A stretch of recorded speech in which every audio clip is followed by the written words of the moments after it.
gjejnë as veshje për të mbuluar trupin, barin e zijen për ta ngrënë, e ne ecim në për tokë duke shfaqur pasurit tona. Para së gjithash, dua të theksoj një gjë. Izraeli është një regjim pushtues dhe kolonizues, një sistem i ndyrë që ushqehet me gënjeshtra, shpifje, shtypje dhe gjak.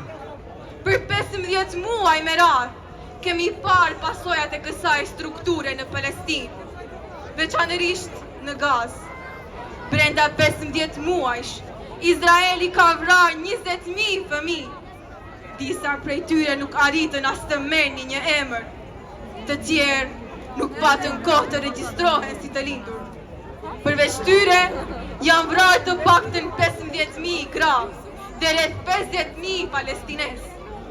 Kanë bombarduar shkollat, universitetet, bibliotekat, kanë goditur xhamit, kishat, organizatat humanitare, madje edhe ndërtesat e kombeve të bashkuara.